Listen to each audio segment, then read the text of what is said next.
Hello everyone, आप सबका फिर से स्वागत है मेरे शो पर जो है रिनम्स प्रेजेंट अनकही बातें जिंदगी की, जहां मैं आप सभी को रूबरू कराऊंगी प्रदेश के जाने माने हस्तियों से जिन्हें आप पहचानते तो है लेकिन जानते नहीं, साथ ही उन आम लोगों से जिनकी जिंदगी की कहानियों से आप मोटिवेट और इंस्पायर हो पाए। और साथ ही मैं बता देना चाहती हूँ ये शो नॉन स्क्रिप्टेड है और साथ ही साथ यहाँ पे कैजुअली हम बात करेंगे और यहाँ पे कोई स्क्रिप्टेड नहीं है। जैसे मैंने कहा तो हम यहाँ पे दिल से दिल की बातें करेंगे। आज का जो मेहमान है, खास मेहमान मैं बता दूं, कहते हैं ना कि जो मेहनत करते हैं उनका जो सपना रहता है वो जिस तरीके से जैसे भी वो फुलफिल करते हैं। तो ऑलरेडी आप फ्रेम में देख सकते हैं हमारे साथ यूनिफॉर्म में है देखियो गुमजा जी। मैं उनका इंट्रोडक्शन में ज़्यादा नहीं बताऊंगी, मैं चाहूंगी कि वो खुद ही आप सभी को अपने बारे में बताए और अपना जो स्ट्रगल बोलिए या फिर जो एक पेशेंट, जैसे मैंने कहा, मेहनत करके जो एक मुकाम में पहुंचे हैं वो खुद ही आप सबके साथ में शेयर करें। सर, सबसे पहले तो आपका स्वागत है और मैं सर कहना चाहूँगी, आप क्योंकि यूनिफॉर्म में है लेकिन आप कंफर्टेबल हो सकते हैं, ये कैजुअली ही बात करेंगे। और जैसे मैंने कहा कि हम चाहेंगे कि जितने भी यूथ्स ये शो देखेंगे आपके थ्रू वो इंस्पायर होए, आपकी स्टोरी से इंस्पायर होए। तो हम शुरुआत करना चाहेंगे सर आपके परिवार से, आपके एजुकेशन के, उसके बाद धीरे धीरे आपका जो अभी पोजीशन आप आए हैं उसके बारे में सर।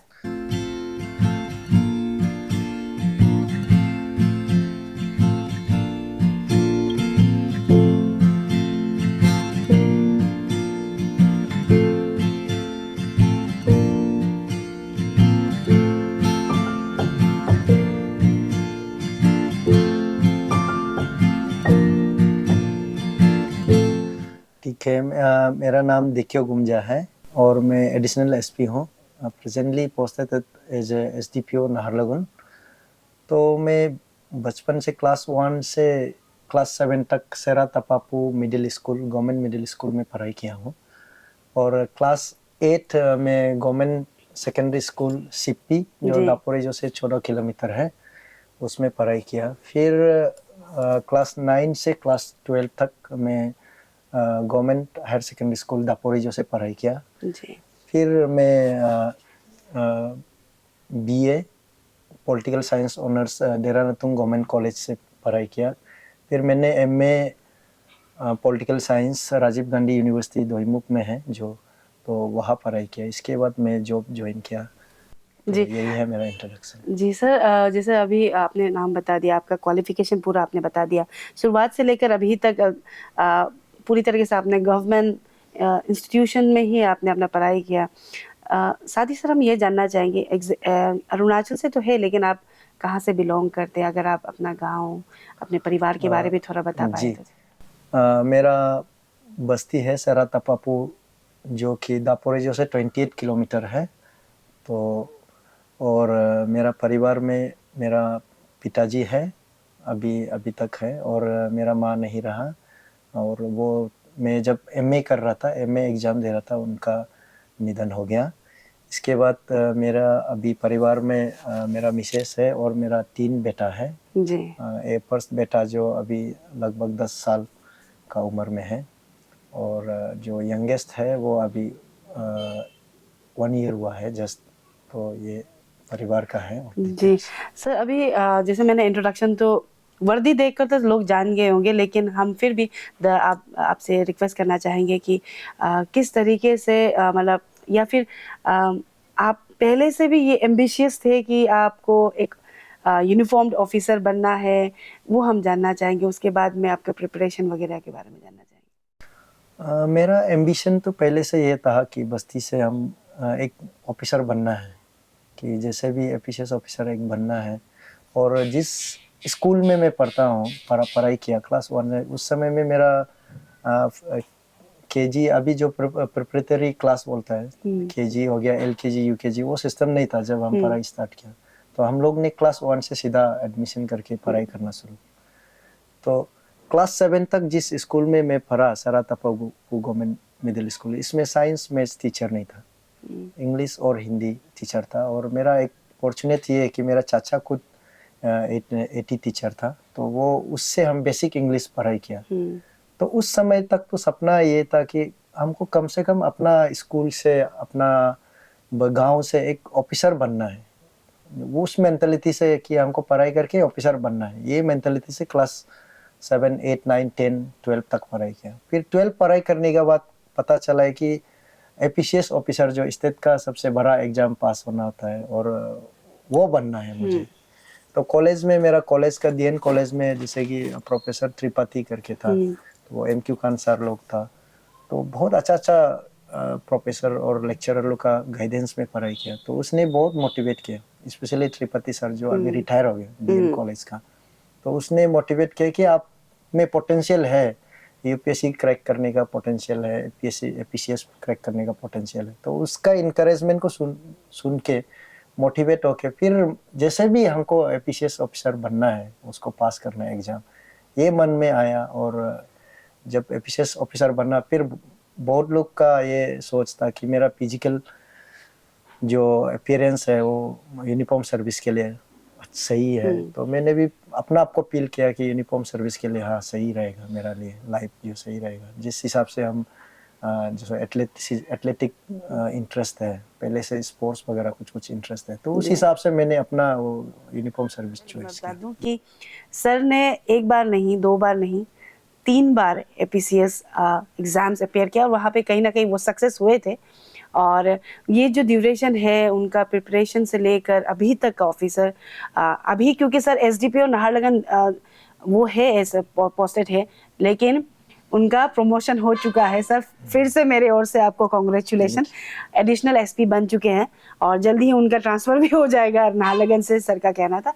सर हम अभी आपसे ऑन अ सीरियस नोट आपसे हम जानना चाहेंगे कि आपका प्रिपरेशन कैसा, किस तरीके से आपने किया, और कितनी बार आपने दिया एग्जामिनेशन, क्योंकि लोगों का रहता है कि फर्स्ट टाइम अटेम्प्ट में नहीं होता है, कई बार करना था। तो आपका स्टोरी हम जानना चाहेंगे, किस तरीके से आप अभी एडिशनल एसपी बन चुके हैं, तो जर्नी हम जानना चाहेंगे सर। आपको मैं अपना सर्विस करियर का 2-3 पहलू का ऊपर आपको ले जाना चाहूँगा। जी। एक सबसे पहले मैं एक्चुअली जूनियर टीचर रिक्रूट हुआ जेटी 2010 में। उस समय में भी बहुत चर्चा चलता था कि एजुकेशन डिपार्टमेंट में करप्शन है, अब अपना मेरिट बेसिस में कभी टीचर नहीं मिलेगा, एग्जाम देके बेकार है, बहुत सारा चर्चा चलता था। जी। तो मैंने भी सुना, लेकिन मैं बहुत सारा दोस्त लोग ने, एक परिवार का इवन लोग ने भी वो इंटरव्यू देने के लिए मना किया, बेकार में आप टाइम वेस्ट कर रहे हैं। लेकिन नहीं मेरा मिलेगा। मन में कहीं ना कहीं एक ये फीलिंग था कि मेरिट के लिए कहीं ना कहीं हर जगह में जगह रहता है। तो उस हिसाब से मैंने एग्जाम अपेयर किया और एग्जाम में सिलेक्शन भी हुआ जेटी टीचर। जी। तो अब इतना खुशी, जितना खुशी मैं एपीसीएस ऑफिसर बन के हुआ, उससे ज़्यादा मैं सबसे पहले जेटी टीचर जब बना था तब हुआ, तब फील हुआ है कि सच में मेरिट काउंट्स करता है। कहीं में भी आप चर्चा चलो, मेरिटेस स्टूडेंट होने से आप जैसे भी क्रैक करेगा। तो उसका मोटिवेशन लेके फिर मैंने एपीसीएस में 2010 में ही पहली बार मैंने अपेयर किया, प्रीलिम्स क्लियर किया, मेंस क्लियर किया। फिर मैं वाइवा तक आया, वाइवा में फिर फाइनल लिस्ट में नहीं हो पाया। तो उसमें भी अगर वेटिंग लिस्ट सिस्टम होता तो मैं वेटिंग लिस्ट का डीएसपी या एपीपीएस ऑफिसर में डीएसपी का नंबर 1 में होना था। तो वेटिंग लिस्ट सिस्टम तो है ही नहीं एपीसीएस में। फिर मैं 2012 में फिर दोबारा एग्ज़ाम दिया, तो उसमें मैं 13 रैंक में था एपीसीएस में। तो मुझे सीडीपीओ उसमें 25 पोस्ट में से 13 सीडीपीओ था, तो मुझे सीडीपीओ पोस्ट दिया। मैं सीडीपीओ में अपॉइंटमेंट हुआ। फिर इसके बाद सीडीपीओ में रह के मैंने 2016 में एग्ज़ाम अपेयर किया। फिर मुझे अभी जो प्रेजेंट एपीपीएस जो पोस्ट है तो वो 16 में मिला। तो 3 बार मैंने वो एपीसीएस एग्ज़ाम दिया। और 2010 का उसमें मैंने कुछ आरटीआई करके अपना आंसर स्क्रिप्ट वगैरह कुछ जो निकला था, तो मेरा एक दोस्त लोग के साथ में, तो उसमें मैं थोड़ा सा डाउट तो हुआ था, कुछ यहाँ में गड़बड़ी तो नहीं है क्या बोल के मैं खुद महसूस किया। लेकिन बाद में फिर अपना माइंड को चेंज किया, नहीं हमको कमीशन को डाउट करके या किसी को इंस्टीट्यूशन को डाउट करके तो मेरा प्रिपरेशन में वो असर होगा। तो आने वाला समय में हम अच्छा से प्रिपेयर नहीं कर पाएगा या डिस्टर्ब रहेगा, नेगेटिव एनर्जी रहेगा बोल के मैंने पॉजिटिव एनर्जी का साथ में दोबारा एग्जाम प्रिपेयर किया। तो और आप देख ही रहा होगा कि आज मैं जहाँ हूँ वो उसी पॉजिटिव फ्रेम ऑफ माइंड के कारण से। जी। और सर यहाँ पे मैं ये नहीं कहूँगी मिथ, बट कई लोगों का ऐसा होता है कि कहना होता है और समझते हैं कि अरुणाचल में बैठकर एपीसीएस के लिए या फिर यूपीसीएस के लिए प्रिपरेशन नहीं किया जाता है, नहीं किया जा सकता है। लेकिन अभी हम देखते हैं कि जैसे आप जैसे हैं, आपने खुद बताया कि बचपन से लेकर यूनिवर्सिटी लेवल तक आप गवर्नमेंट यूनिवर्सिटी स्कूल्स में ही पढ़े, लेकिन आपने 3 टाइम कह सकते हैं मेंस क्लियर करना means kind of like clearance ही है। आपने 3 बार आपने क्लियर किया। तो आपके प्रिपरेशन के बारे में हम जानना चाहेंगे और ये मिथ के बारे में भी जानना, आपका क्या कहना रहेगा इसको लेकर? कोई भी काम, आप एग्जाम हो या कोई भी कॉम्पिटिटिव चीज़ है, कंपटीशन है, उसमें सक्सेस होने के लिए आपका जगह उतना इम्पोर्टेंट नहीं। आपका दिल में कितना ज्वालामुखी है, कितना आप जिद है, कितना मोटिवेटेड है, कितना पॉजिटिविटी है, वो मैटर करता है। तो मेरा तो यही मानना है। तो अगर आप यूपीएससी भी क्लियर करना हो तो आप दिल्ली में रह के वो सुविधा फैसिलिटी जरूर होगा, लेकिन वो जिद नहीं रहेगा तो आप दिल्ली में रह के भी क्लियर नहीं होगा। लेकिन अरुणाचल का कोई भी कोना में रह के अगर जिद है, इंटेंशन सही है, पॉजिटिविटी है, अगर सही मटेरियल आप कहीं से भी कलेक्ट कर पाए तो वो आप क्लियर कर जाएगा। वो सिर्फ एफिशिएंस एग्जाम के लिए नहीं है, कोई भी सर्विस या कोई भी कंपटीशन इन लाइफ, वो जिद इम्पोर्टेंट है, पॉजिटिव मेंटालिटी इम्पोर्टेंट है, माहौल कुछ भी हो। तो ये मेरा मानना है। जी। तो और सर हम चाहेंगे क्योंकि अभी के समय में कई हज़ारों की तादाद में लोग प्रिपरेशन करते हैं यूपीसीएस के लिए, एपीसीएस के लिए। आपका एक्चुअल प्रिपरेशन किस तरीके से था, हम वो जानना चाहेंगे एग्ज़ाम्स को लेकर। एग्जाम्स को लेके मेरा जो प्रिपरेशन है, स्ट्रेटजी हम सिंपल सा रखता था। जो मैं पॉलिटिकल साइंस ग्रेजुएट हूँ, तो मेरा जो बीए में जो कॉलेज लेक्चरर, असिस्टेंट प्रोफेसर ने जो पढ़ाया, जो गाइडेंस दिया, वो नोट मेरे पास था। फिर एमए में जो मैंने NET national eligibility test clear किया, तो उसका नोट मेरे पास था। तो जो एमए और बीए का जो ऑनर्स पेपर है, जो वो मेरा पास ऑलरेडी मेरा पास है, तो उनको बस मैं रिव्यू करना था पॉलिटिकल साइंस में। और बाकी सब्जेक्ट का सिलेबस को लेके, सिलेबस जो इस kind of like Bible religion में बोलने से, आप अगर किसी एग्जाम को क्रैक करना है तो उसका सिलेबस आपका माइंड में रहना बहुत इम्पोर्टेंट है। तो अकॉर्डिंग टू सिलेबस आपको मटेरियल, कौन कौन सा मटेरियल आपका ज़रूरत है, कौन सा ज़रूरत नहीं है, वो अगर साइजिंग कर लिया तो प्रिपरेशन बहुत इजी है। तो मैंने कॉलेज से ही मेरा जो एपीसीएस के लिए हम जो मटेरियल मेरा ऑलमोस्ट वो कलेक्शन हो गया था। तो जब एग्जाम बैठा तो उसमें कल हमको उतना दौड़ भाग करना नहीं पड़ा, ना कोचिंग इंस्टीट्यूट में रस करना। और बिना कोचिंग इंस्टीट्यूट आपने कोचिंग इंस्टीट्यूट बिना बोल के नहीं है। मैं प्रीलिम्स के लिए एक बार किया था, लेकिन कुछ कुछ जैसे जनरल स्टडीज में मैंने किया, ऑप्शनल में मैं नहीं गया। तो जहाँ हमको जरूरी नहीं है वहाँ मतलब जाना जरूरी नहीं। नहीं तो बहुत लोग का ऐसा होता है कि हाँ इसमें भी हमको कोचिंग जरूरी है, इसमें भी जरूरी है, इसमें भी जाना है, तो उसका पूरा प्रिपरेशन जो आने जाने में ही लगा रहता है। कम टाइम अपना आपको कम टाइम दे पाता है, क्योंकि वो मटेरियल कलेक्शन में, वो पढ़ने में, उधर को इंस्टीट्यूट अटेंड करने में। तो आप मिनिमम अगर कोचिंग इंस्टीट्यूट अटेंड करता है तो आपके लिए उतना ही फायदेमंद, क्योंकि आप घर में ज़्यादा टाइम बिता पाएगा और अपना आपको एनालिसिस करने का ज़्यादा टाइम मिलेगा, प्रैक्टिस करने का ज़्यादा टाइम मिलेगा। तो वो है। सर ने काफ़ी अच्छी बात कही है कि अपने ऊपर डिपेंड करता है और एक पैशनेट और जिद होना ज़रूरी है अगर कुछ भी बनना है लाइफ में। हाँ, और सर ने मैं आई गेस सर को जो जानते हैं उन्हें पता होगा, लेकिन उनका मेहनत तो था ही था, लेकिन सर बचपन से ही बहुत ही इंटेलिजेंट, क्योंकि मैंने सर का रिज्यूमे देखा था, तो सिंस वेरी क्लास 1 से ही लेकर अब बोला जाए तो एमए लेवल तक ही सर ने रैंक लाया, गोल्ड मेडलिस्ट भी थे, आपने जो मेंशन किया था रिज्यूमे, तो वो भी है और मेहनत होना भी ज़रूरी है। और सर अभी ये तो था आपका प्रिपरेशन को लेकर जो हम चाहते थे कि आप शेयर करें जितने भी दर्शक, स्पेशली जो यूथ देख रहे हैं। तो सर अभी जैसे आप एज अ फर्स्ट में जब आप रिक्रूट हुए, मतलब आपका जब रिक्रूटमेंट हुआ था एज अ डीवाईएसपी हुआ था, और तब से लेकर अभी तक 5 से 6 साल हो चुका है इन सर्विस। तो as a former aspirant and अभी एज अ पुलिस ऑफिसर जो आप बनना चाहते थे, आपका जो सपना था वो हो जाने के बाद में किस तरीके से लाइफ चेंज आया और सर्विस में क्या किस तरीके से आप एक्सपीरियंस कर रहे हैं, वो हम थोड़ा जानना चाहेंगे आपसे। एक एस्पिरेंट का रूप में तो बहुत सारा आपको बहुत सारा चीज़ अवॉइड करना होता है। मतलब बहुत सारा चीज़ आपको सोशल फंक्शंस, बहुत सारा लेजर टाइम्स, फैमिली टाइम्स, वो सब सेक्रीफाइस करके आप मेहनत करके तब जाके कंपटीशन में आगे बढ़ के आप एग्ज़ाम क्रैक होता है। लाइकवाइज जब एक पुलिस ऑफिसर आप बनता है तो उसी में भी इससे आदत ऑलमोस्ट सेम है। इसी में भी आपका बहुत सारा लेजर टाइम्स, फैमिली टाइम और आपका पिकनिकिंग टाइम्स वगैरह को आप सेक्रीफाइस करना होता है।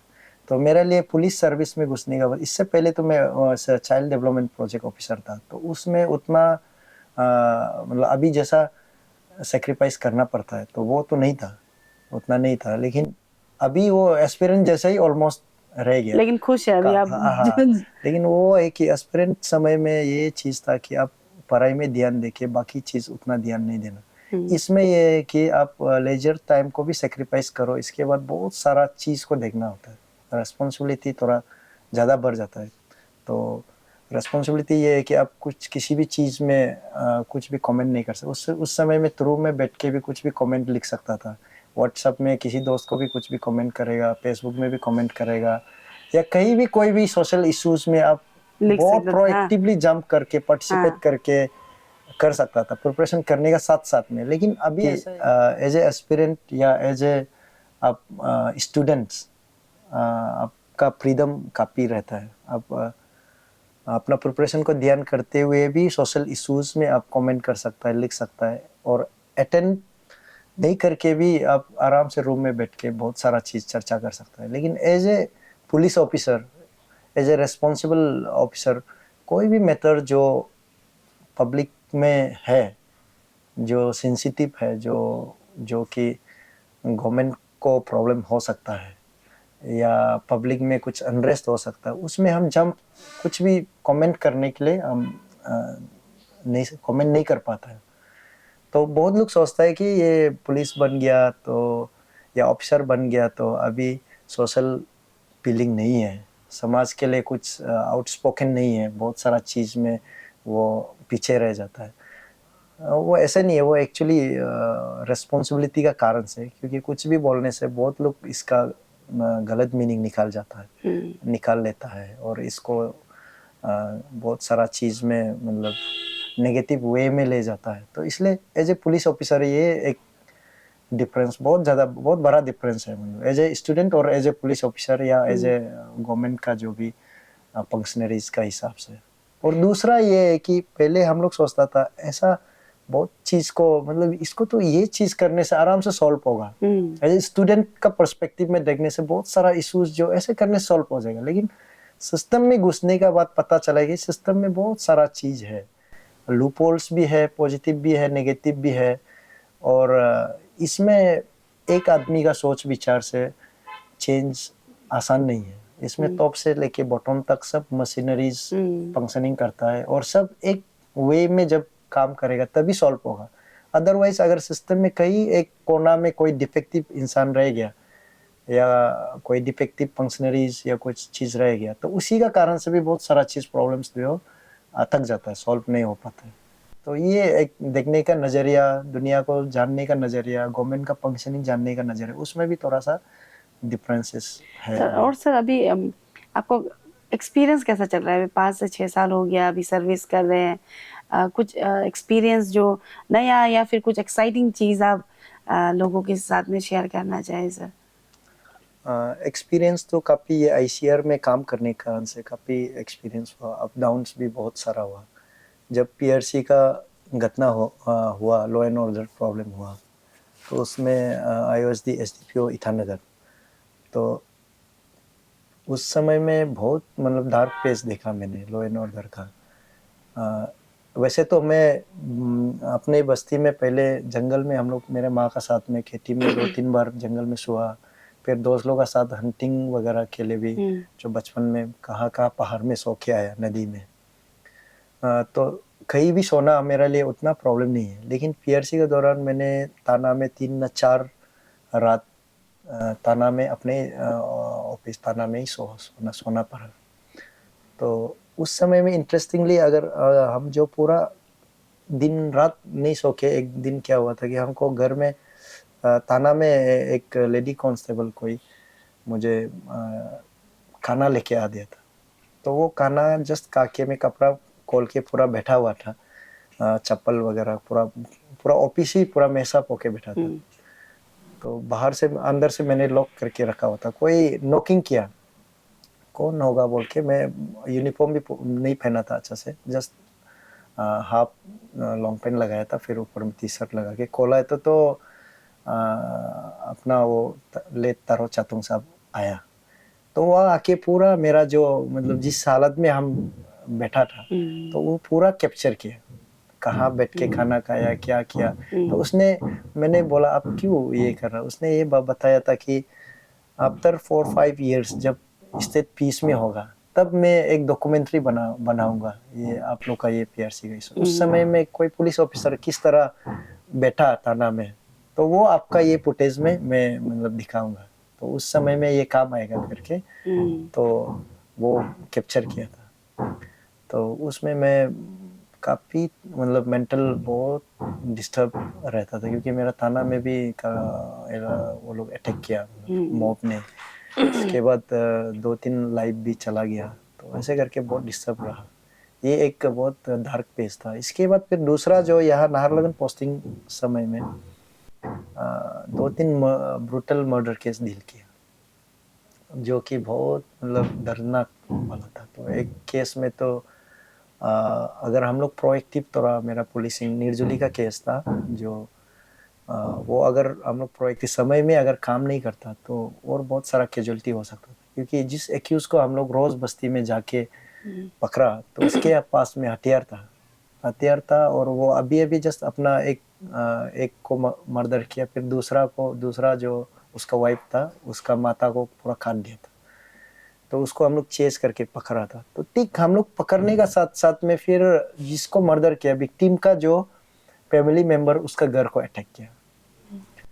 तो अगर वो एक्यूज जो हम लोग समय में नहीं पकड़ता तो उसको भी या तो एक्यूज को मार देता या एक्यूज उन लोग में से किसी एक दो को फिर मार देता। तो या हम लोग तीनों जो एक साथ अगर एक ही पॉइंट में मिलता तब भी बहुत प्रॉब्लम हो जाता। तो ये भी बहुत बड़ा है, लेकिन लकीली मतलब फॉर्चुनेटली हम लोग एक्यूज को 2-3 मिनट पहले ही पकड़ के मैंने अपना गाड़ी का पूरा किस तरीका से उसको कैमोफ्लेज करके रेस्क्यू करके एक्यूज को रेस्क्यू करके ऑलमोस्ट लेके आया। तो वो एक बहुत बड़ा एक्सपीरियंस। और तीसरा जो हम लोग देखा है बहुत बड़ा ये चीज़, ड्रग्स का काम, ड्रग्स रिलेटेड जो वर्क है उसने मेरा टीम जो काफ़ी काम किया आईसीआर में बहुत सारा।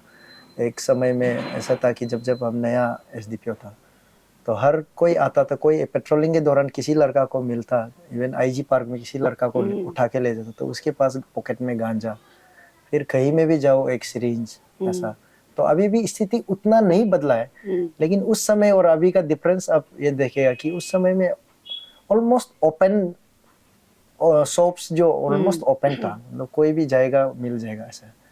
अभी हम लोग ने इतना बीच में रिगोरस इतना काम किया कि बीच में अभी वो लोग जो हाइड करके बहुत मतलब क्रिटिकल तरीका से वो लोग अभी बिजनेस करता है, तो उसको भी हम लोग जाके पकड़ने का कोशिश करता है। तो अभी उतना एक्सेसिबल नहीं है। तो ये एक मेरा बहुत अच्छा एक्सपीरियंस रहा ड्रग्स का काम में। जब पुलिस प्रोएक्टिव काम करता है तो सच में बहुत कुछ होता है। और एक फनी चीज़ आपको ये शेयर करेगा कि जब गांव साहब का गेट का बाहर एक इंसिडेंट हुआ था, तो इंसिडेंट को लेके बहुत सारा मतलब प्रॉब्लम हो गया था। तो उस समय में एसडीपीओ ईटानगर था। तो उसमें जो एक्यूज को मैंने असम में हम लोग जो पूरा डे नाइट चेस करके पकड़ा, तो ढूंढते रात भर ढूंढते ढूंढ के इतना ढूंढा लालू एरिया में मिला नहीं। पूरा रात नाइट चला गया, पूरा होल टीम जो नाइट असम में स्पेंड किया, नहीं सोया। सुबह 6 बजे एक्यूज को ठीक एक लोकेशन में लोकेट किया। ठीक वो गुवाहाटी जाने ही वाला था। 1 सेकेंड अगर हम लोग लेट होता तो वो गुवाहाटी चला जाना था। तो गुवाहाटी चला जाने से फिर हम लोग के लिए तकलीफ हो जाना था।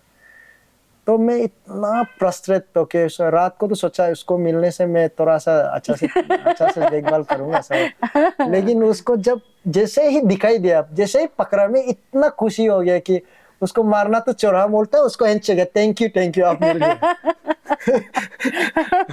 मतलब इतना एक्साइटेड, इतना खुशी हो गया क्योंकि इतना बड़ा प्रॉब्लम सॉल्व हो गया और एक्यूज को मिल गया। पहले तो इतना फ्रस्ट्रेशन था कि उसको थोड़ा कहीं मिलेगा तो थोड़ा सा रब से बात करेगा या एक दो जापर लगाएगा, ऐसा फीलिंग्स था। लेकिन जब एक्यूज को मिल गया, इतना एक्साइटेड, इतना खुशी हो गया कि मैंने उसको एकदम वीआईपी ट्रीटमेंट, एकदम हैंडशेक करके गले लगाया कि आप मिल गया, कम से कम रात भर का मेहनत जो अभी आके केस भी सॉल्व हो गया। कि होपलेस हो गया, रात भर मिला नहीं, सुबह 6 बज गया तो 6 बजे मिल गया, तो इतना खुशी में, मतलब वो एक्साइटमेंट, वो भी एक एक्साइटमेंट, मतलब बहुत फनी चीज जो फील हुआ मतलब सर्विस लाइफ में।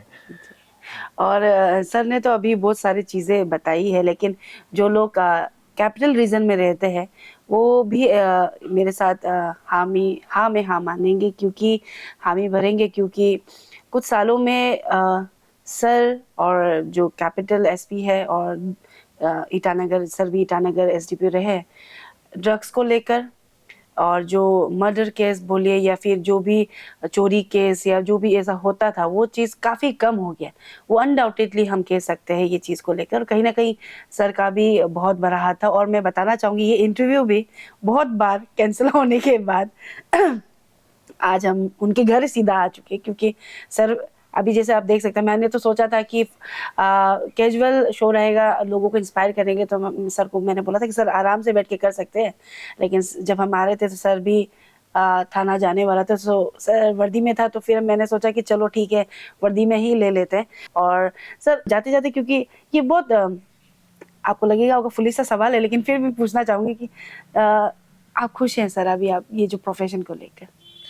प्रोफेसर के तो बहुत खुश है, क्योंकि जो मैं सर्विस देना चाहता था, जो मैं अपना आप को एक पहचान बनाना चाहता था बचपन से, क्योंकि मेरा फिर दोबारा आपको जस्ट थोड़ा सा बैकग्राउंड में ले जाएंगे। मेरा मतलब बैकग्राउंड दोबारा आपको जस्ट बताना, मेरा पिताजी है अभी बस्ती में गांवपुर, लेकिन उनको अभी तक पता नहीं है कि उसका बेटा देखियो गुमजा जो कौन सा पोस्ट में है और क्या एजुकेशन किया हुआ है। वो एमए किया है बोलने से भी वो उनको नॉलेज नहीं है, बीए क्या है पता नहीं। वो लोग गिनते क्लास 12 को दाबरी गुला दामनी तागिन लैंग्वेज में, तो उस हिसाब से वो कैलकुलेशन करता है। तो मेरा जो खुद का भी पहचान ऐसे है कि खुद का, जैसे इवन मेरा my date of birth is not accurate one, तो मुझे खुद को पता नहीं है कि मेरा जन्मदिन कब है, ईयर तक भी हिसाब नहीं कर, ऐसा बैकग्राउंड से हो। तो जिस लड़का का कुछ कोई नहीं है, कुछ नहीं है, वो अगर इतना बड़ा रेस्पॉन्सिबिलिटी मिलता है इस स्टेट में, तो इससे बड़ा और खुशी क्या हो सकता है। तो इसलिए अभी भी जब भी प्रॉब्लम, ऐसा नहीं है कि उस समय में प्रॉब्लम था अभी प्रॉब्लम नहीं है, ऐसा नहीं। अभी इनफैक्ट ज्यादा भी प्रॉब्लम है, उस समय से भी रेस्पॉन्सिबिलिटी भी ज्यादा है। बहुत सारा इश्यूज है, घर से लेके आपका समाज का रेस्पॉन्सिबिलिटी से लेके government as a government officer responsibility, बहुत अनेक प्रकार। और प्रॉब्लम भी ऐसा है कि अभी करियर का भी प्रॉब्लम, बहुत सारा घर का भी प्रॉब्लम्स, इसके बाद फिर समाज का भी प्रॉब्लम्स, बहुत सारा प्रॉब्लम्स है, बहुत ज़्यादा, वो पहले से बहुत ज़्यादा प्रॉब्लम। लेकिन एक हमेशा मेरा एक ये खुशी रहता है कि चलो जो भी प्रॉब्लम हो, कम से कम हमें एक पहचान तो बनाया ना। और मेरा माँ हमेशा बोलता था, हम बचपन में बहुत बीमार हुआ करता था, तो एकदम बीमार होके माँ जो ट्रीटमेंट करके करते जैसे तैसे करके हमको बचा के लेके आया। तो माँ हमेशा ये बोलता था कि वो तागिन में ऐसे बोलता था, वो कूदे क्यों नहीं कलो सिकुमार मजा या पजे का सिकुमार है। इसका मतलब ये है कि जब इतना बीमार से गुजर के वो अगर उबर गया, अभी इतना हेल्दी हम देख पाए, इतना बड़ा हो गया, तो पहले जब नहीं मरा था तो अभी इसको कुल्हाड़ी से लेके इसका माथा को काटने से भी ये लड़का नहीं मरेगा। ये मेरा माँ हमेशा ये डायलॉग मतलब बोलता था, ये लड़का को हम कभी इतना बड़ा होके होगा जिएगा बोल के हम सोचा नहीं है, सपना नहीं देखा है। तो उसी प्रकार जब हम खुद को इतना बड़ा रिस्पॉन्सिबिलिटी मिलेगा नहीं, लाइफ में आगे बढ़ेगा, इतना आगे जाएगा बोल के, उतना तो ड्रीम नहीं था। ड्रीम ये था कि कुछ ना कुछ तो करना है, पहचान बनाना। तो जब वो बना है तो ऑब्वियसली, इसलिए अभी जब भी प्रॉब्लम होने से मैं अपना बैकग्राउंड में जाता हूँ। जब मैं कुछ नहीं था तो तब भी सरवाइव किया, तो अभी तो बहुत कुछ है। तो प्रॉब्लम्स ज्यादा होने से भी क्या हुआ, पहले से तो कमी है ना। हाँ, और तो एक मोटिवेशन, हम जब उस पेज को उभर के आया तो ये पेज भी उभर जाएगा। और लाइफ में मैंने अभी तक जो लाइफ का जो देखा है, लाइफ में प्रॉब्लम्स और कभी एंड नहीं होगा। किसी भी जिंदगी का, किसी भी इंसान का, वो सक्सेसफुल हो, अनसक्सेसफुल हो, कोई भी हो, बड़ा पद में हो, छोटा पद में हो, प्रॉब्लम एंड नहीं होगा। बस पर्सपेक्टिव मैटर करता है। पर्सपेक्टिव, आपका सोच, आप कितना पॉजिटिव रहता है। तो हम हमेशा, इसलिए मैं हैप्पीनेस का जो डेफिनेशन है ना, हम ताना में ब्रीफिंग में भी बोलता है कि happiness is all about your mind. वो आपके पास है, happiness is with in you. जब आप खुशी, अपना आपको खुशी महसूस करेगा तो खुशी होगा, अपना आपको दुखी महसूस होगा तो दुखी होगा, स्थिति कुछ भी हो। एक ये है लेबर जो पत्थर तोड़ के सुबह शाम गाना गा के एंजॉय करके दिन पूरा निकाल जाता है, लाइफ भी निकाल जाता है खुशी से। कोई एक जैसे बहुत बड़ा रिस्पॉन्सिबल पोस्ट में है, बहुत सारा रुपया पैसा भी है, एसी रूम में रात भर नींद का गोली लेके सोना पड़ता है। तो happiness is a state of mind. वो किसी बड़े पद से और किसी स्टेटस से, उससे मतलब रिलेटेड नहीं है हैप्पीनेस। जो ये अभी तक ने मैंने ये सीखा, मतलब कि मैंने गरीबी देखा, तो अभी थोड़ा बहुत ठीक ठाक इकोनॉमिकली स्टेबल लाइफ जी रहा हूँ, ये भी देख रहा हूँ। तो ये एक खुशी जो है, स्टेट ऑफ माइंड है, वो आपके ऊपर ही है। सर ने बहुत अच्छी बात कही है। हैप्पीनेस विद इन ही रहता है, वो दूसरों से ढूंढना, दूसरों के पास जाकर ढूंढना जरूरी नहीं है। वो चीज़ सर ने बहुत अच्छी कही है। और सर, दो आपने बता दिया कि एग्जैक्टली क्या क्या हुआ, और आप अभी जो भी पोजीशन में, आपका जो एक्सपीरियंस, जो आपका अभी का फीलिंग्स जो है वो आपने शेयर किया। लेकिन सर, अरुणाचल में कई ऐसे लोग हैं, अनएम्प्लॉयड यूथ कह लीजिए, इवन लाइक जो लोग घर पे ऐसे बैठे हुए, कुछ काम धंधा नहीं हो रहा है, वो सब उनके लिए हम आपसे kind of peace of advice या फिर मैसेज चाहेंगे, ताकि वो भी समझे कि वो अकेले नहीं है, कि ये वो तकलीफ या जो बैड फेस वो लाइफ में गुजर रहे, वो अकेले नहीं फेस कर रहे। कई लोग ने वो फेस को पार करके आए, और कई लोग हैं कि अभी भी फेस कर रहे हैं।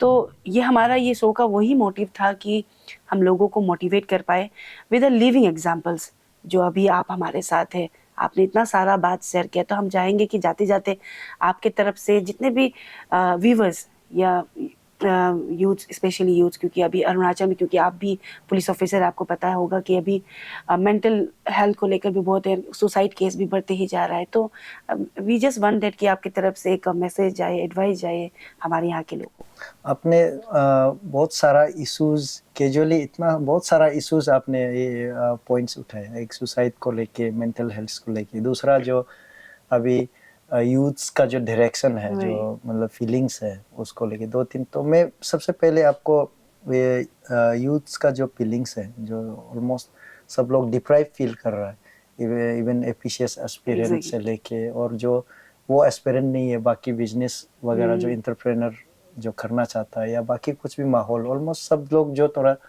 अभी का समय में अपना आप को थोड़ा तकलीफ महसूस कर रहे हैं। तो उसके लिए मेरा ये मैसेज रहेगा कि जैसे हमने शुरुआत से बोल के आया, अभी भी बोला, पॉजिटिविटी, आपका मेंटल जो पॉजिटिविटी है वो बनाए रखना है। स्थिति कुछ भी हो, और जिद अपना आपको एकदम जिस चीज को आप करना है वो करना तो है। वो कोई अगर, और अपना आपको ऐसे कैपेबल बनाओ कि आपको जितना भी कोई भी परिस्थिति आओ, कैपेबल और मेरिटियस स्टूडेंट को, मेरिटियस लड़का को, जिसके पास कैपेसिटी है, जिसके पास कैरेक्टर है, उसको कहीं में भी जाओ, हर कोई पूछेगा। जैसे एस्पिरेंट को आप बोलिए, माहौल अभी एफिशिएंस का ठीक नहीं है, एग्जाम नहीं चल रहा है, तो बहुत सारा नेगेटिविटी आ गया है। तो उसको सोच के, आप नेगेटिव सोच के दुख होके बैठने से अच्छा, उसको सोच के आप अपना आपको और कैपेबल बनाओ। अगर एपीसीएस नहीं है तो यूपीएससी भी है ना। यूपीएससी नहीं है भी तो बहुत सारा स्टेट का, जैसे यूपी का, असम का, मणिपुर का, मेघालय का, सबका पब्लिक सर्विस कमीशन खुला हुआ है। सबका एग्जाम ऐसे नहीं है कि अरुणाचली को एंट्री बैन है, ऐसा कुछ नहीं है। अपना आपको इतना काबिल बनाओ कि कहीं भी न कहीं आप हो जाएगा, आराम से आप सिलेक्शन हो जाएगा। और यहाँ भी एपीसीएस में भी इसमें आप पॉजिटिव ही रहना है, एज ए एस्पिरेंट पॉजिटिव रहना है। और आप जैसा आप बहुत लोग का हम देख रहे हैं कि प्रेस कॉन्फ्रेंस वगैरह करता है लड़का लोग जो अच्छा अच्छा बात करता है, तो सब में लीडरशिप का भी पोटेंशियल है, समाज को ले जाने का भी पोटेंशियल है। वो जरूरी नहीं है कि समाज को ले जाने के लिए आपको एपीसीएस ऑफिसर ही बनना है। अगर बन भी गया तो कोई उसमें उतना मतलब खराब नहीं है, अच्छा है, बहुत बढ़िया चीज है। नहीं बना भी तो उतना खराब नहीं है। कोई एक दौर क्लोज हो गया तो दूसरा दौर शुरू हो जाता है। बस आप अपना आपको कैपेबल बना के रखो, यही टेम्पो, यही अच्छाई को बना के रखो। जैसे मैंने पहले 2010 में एग्जाम क्रैक नहीं हो, कुछ कारण बस नहीं हो पाया, तो उसमें भी कभी कभी मैं अपना आपको फील करता हूँ मैं भी डिप्राइव एस्पिरेंट हूँ। लेकिन 2012 में बाउंस बैक किया, फिर 16 में बाउंस बैक किया। तो ये आपका फ्रेम ऑफ माइंड रहना चाहिए कि अभी सब कुछ लूट गया, मिट गया, ये सोच होना नहीं। There is always a second chance, और सेकेंड थॉट हमेशा रहना है। और पॉजिटिव इंसान ही आखिरकार लड़ाई जीतता है। और नेगेटिव रहेगा तो आप सच में आप खत्म हो जाएंगे। तो इसी नेगेटिव और पॉजिटिव का कारण से, जैसे अभी जो मेंटल हेल्थ का बात कर रहे हैं, जो बहुत लोग डिप्रेशन रहता है तो सुसाइड का टेंडेंसी है। सच में सुसाइड में बहुत मतलब केस है। नाहरलगुन ईटानगर में लास्ट 2 ईयर्स में हमने देखा, एक बार डेटा निकला है तो एक साल का कम से कम 30 केस जैसा सुसाइड है, which is very huge. Malaria में जितना जितना बड़ा बड़ा बीमार में नहीं मरता है, कोरोना में भी उतना नहीं मरता है, तो सुसाइड में मरा है। तो मेंटल हेल्थ जो सच में बहुत बड़ा इश्यूज है, तो इसमें सोसाइटी डिस्कस करना चाहिए और हम लोग जो उसमें भी चर्चा करना चाहिए। और इसमें भी सबसे इम्पोर्टेंट ये है कि लड़का लोग को ये लगता है कि कोई एक चीज़, या लड़की लोग को, हम लोग का लोग बहुत इमोशन बहुत ज़्यादा हाई है। हम लोग को लगता है कि कोई एक चीज़ सही नहीं हुआ तो वो उसका लाइफ जो पूरा मतलब सही नहीं होगा। तो सोच हमेशा ये रहना है कि ये सही नहीं है तो दूसरा सही होगा, और दूसरा सही नहीं तो तीसरा सही होगा। कोई एक दरवाजा बंद हो गया तो दूसरा दरवाजा तो बंद होगा, ऐसा नहीं है। इसमें रविंद्रनाथ टैगोर का एक मैं उसका कोट करना चाहूँगा, सन अगर धूप ढल गया बोल के आप रोके रहेगा तो रोके अपना आंख को आंसू से भरा हुआ रह पाएगा, तो इवनिंग का जो नाइट का जो स्टार्स का जो ट्विंकलिंग स्टार्स है, जो ब्यूटी है, उसको आप देखने का नहीं देख पाएगा आपका। तो उसी प्रकार आप अगर आज रो गया कोई एक चीज सही नहीं हुआ है बोल के, तो दूसरा दिन में जो अच्छा चीज है वो आप दिखाई नहीं देगा। तो इसलिए हमेशा सही रहना है कि कुछ चीज गलत हो गया तो इसका मतलब ये नहीं कि जिंदगी पूरा गलत हो, कुछ एक गलत होगा तो दूसरा अच्छा ही होगा। और ये अच्छा और गलत जो टेम्पररी है, ये चलते रहेगा। मेरा अपना लाइफ ही टेम्पररी है। एग्जैक्टली अपना लाइफ ही टेम्पररी है, तो किसी एक चीज का खराब होने से आपका पूरा जिंदगी खत्म करना जरूरी नहीं है, यही सोच रहना। तो आज मैं जैसे अभी मैं अपने इन कैजुअल टॉक के लिए बुलाया, तो कल हम कहाँ होगा तो मैं यही सेम पोजीशन में होगा ना, कहीं एक डिपार्टमेंटल इंक्वायरी होके मैं भी कोई कहीं कुछ होगा। तो लाइफ इज वेरी अनप्रेडिक्टेबल, या कहीं एक्सीडेंट नहीं होगा ऐसा थोड़ी है। अच्छा है तो खराबी भी तो आएगा ना, घर में भी जब सब सही रहेगा तो कुछ एक चीज तो खराब तो रहेगा। तो ये बैड पेज और गुड पेज लाइफ में चलता रहेगा, बस आपको झेलना है। और आपका लाइफ इटसेल्फ इज टेम्पररी, तो किस चीज के लिए इतना गम लेता है, इतना सीरियस लेके अपना आपको डिप्रेसिव स्टेट में लेके जाता है। तो ये चीज हम लोग को नहीं करना है। सर, और एक है कि हमारे अरुणाचल प्रदेश में यूथ का स्पेशली कहते हैं, गवर्नमेंट को भी काफ़ी उनका सवाल रहता है कि एम्प्लॉयमेंट क्यों क्रिएट नहीं करता है गवर्नमेंट जॉब को लेकर। दो आप गवर्नमेंट एम्प्लॉय, क्योंकि आपका सपना ही था एक ऑफिसर बनना, तो आपको क्या लगता है कि गवर्नमेंट एम्प्लॉय होना ही एक जरिया होगा लाइफ में सक्सेस, मतलब सक्सेसफुल कहला जाएगा, या फिर दूसरी चीज़ भी कर सकते हैं? क्योंकि अभी के समय अगर देखा जाए तो कई लोग सेल्फ एम्प्लॉयड हैं, अपना बिजनेस सेटअप किया, तो इस पे आपका क्या राय रहेगा, आप क्या कहना चाहेंगे? काबिल इंसान के लिए हर जगह दरवाजा खुला हुआ है। जी गवर्नमेंट एम्प्लॉय में अगर आता है तो अच्छा बात है, लेकिन गवर्नमेंट एम्प्लॉय एक लिमिटेड स्कोप्स है, जी। लिमिटेड जुरिस्डिक्शन है। अगर गवर्नमेंट एम्प्लॉय नहीं होके भी अगर एंटरप्रेन्योर में आप गया, या बस्ती में सोशल लीडर बन के बैठा, या कहीं में जो भी कुछ एक्टिविटीज़ आपको करना है, तो लाइफ जो बहुत ओपन है। तो ये जरूरी नहीं है कि कोई गवर्नमेंट नौकरी ही करना है और गवर्नमेंट नौकरी करने वाला ही सक्सेसफुल है। तो अभी तो बड़ा बड़ा मेट्रो सिटीज में ये है कि गवर्नमेंट नौकरी को चोर चोर के प्राइवेट सेक्टर में जी जाता है। एग्जैक्टली। तो ये तो अपना अरुणाचल में बहुत लोग का ये सोच है, क्योंकि अरुणाचल में क्या था कि पहले स्किल मेन पावर नहीं था, तो हम लोग का दिमाग उतना डेवलप नहीं था कि हम लोग जो बाकी इंटरप्रेनर वगैरह, या हम लोग के पास उतना रिसोर्स नहीं था कि बाकी चीज़ में ध्यान दे। हम लोग सिर्फ सैलरी मिलने से ही खुशी होता था। तो एक पियोन मिलने से, एक चौकीदार, एक टीचर मिलने से खुशी होता है, क्योंकि हम लोग का उस समय में स्थिति ऐसे था। लेकिन एट प्रेजेंट अरुणाचल भी बदल चुका है। आपका रोड नेटवर्किंग बोलो, रेलवेज बोलो, आपके एयर बोलो, एयरपोर्ट बोलो, एवरीथिंग आ चुका है। तो अभी अरुणाचल में भी एंटरप्रेन्योरशिप का भी बहुत स्कोप्स है, प्लस लीडरशिप का भी स्कोप है, प्लस बहुत सारा सोशल एक्टिविटीज ऐसे पड़ा हुआ है कि जिसमें भी आपका बहुत बड़ा रोल रहेगा। तो अभी गवर्नमेंट, अभी मेरा हिसाब से बहुत सारा उल्टा गवर्नमेंट एम्प्लॉय लोग नौकरी छोड़ के बाकी एक्टिविटीज में आने के लिए सोच रहा है, और कर रहा भी होगा।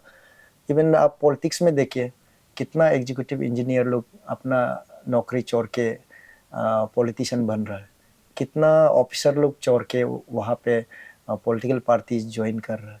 तो ये भी एक प्रोफेशन है, politics itself is a profession. कितना लोग गवर्नमेंट जॉब छोड़ के जैसे अरुण ज्योति का कार्यकर्ता बनता है, सोशल लीडर बनता है, समाज को चलाएगा, सुधारेगा बोल के जाता है। तो काबिल इंसान के लिए जैसे बोला, हमेशा दरवाजा खुला हुआ है। तो आप गवर्नमेंट एम्प्लॉय नहीं बना है तो आप काबिल नहीं, ऐसे नहीं है। तो हम तो इसलिए काबिल जो इंसान है उसी को रिस्पेक्ट करता है। गवर्नमेंट एम्प्लॉय में भी जैसा अभी बहुत सारा लोग है जो ऑफिसर्स है, बहुत बड़ा बड़ा स्टेटस में भी है इनफैक्ट, तो वो कामयाब है कि नहीं, ना काबिल है ना कामयाब है ना, वो बहुत बड़ा क्वेश्चन मार्क। मेरा हमेशा काबिल और कामयाब में डिफरेंस हम हमेशा करता है। कोई लोग बड़ा स्टेटस में होगा लेकिन काबिल नहीं भी हो सकता है, कोई छोटा काम कर रहा हो लेकिन वो काबिल इंसान भी हो सकता है। कामयाब और काबिल में वो बहुत डिफरेंसेस है। तो गवर्नमेंट एम्प्लॉय भी, हर गवर्नमेंट ऑफिसर्स काबिल होगा वो भी जरूरी नहीं है, और हर कोई कामयाब होगा वो भी जरूरी नहीं है। बहुत अच्छी बात कही है। सबसे पहले हमेशा पॉजिटिव रहना है, और सर ने जैसे कहा, सभी जानते हैं एग्जैक्टली, लेकिन भूल जाते हैं कि जब वो ओवर इमोशनली इंडल्ज हो जाते हैं। सबके लाइफ में good face and bad face तो रहेगा, क्योंकि लाइफ ही, अगर गुड फेस बैड फेस नहीं रहेगा तो लाइफ भी तो लाइफ नहीं रहेगा ना सर। और सर ने जैसे कहा, पॉजिटिव रहना है और कभी गिव अप नहीं करना है। अपना जो जिद है, जो बनना चाहते हैं, उसे उसी हिसाब से आपको मेहनत भी करना होगा, और डिटरमाइंड माइंड से आपको आगे बढ़ते ही जाना होगा। सर आखिर में आपको दिल से थैंक यू हमें समय देने के लिए। मैं फिर से बताना चाहूँगी, 3 या 4 बार हमारा इंटरव्यू का सेशन चेंज और कैंसिल हुआ, उसके बाद सर के यहाँ पे आई हूँ।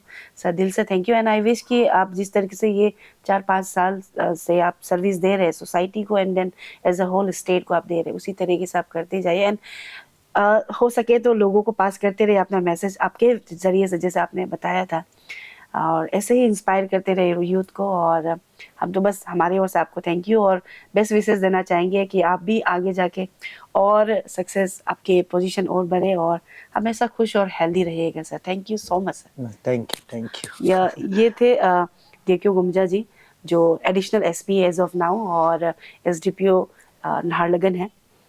जैसे आप सबने सुना उनका जो कहानी है, जब जिद पकड़ लेते हैं तो मेहनत और जिद मिलकर जो आप चाहते हैं, सपना देखते हैं, वो पूरा हो सकता है। तो इसी तरीके से हम अगले संडे फिर से आप सबको मिलेंगे कोई और पर्सनैलिटी से, खास मेहमान से, और उनका कहानी आप सब तक पहुंचाएंगे, ताकि आप अपने लाइफ में मोटिवेट और इंस्पायर हो पाए।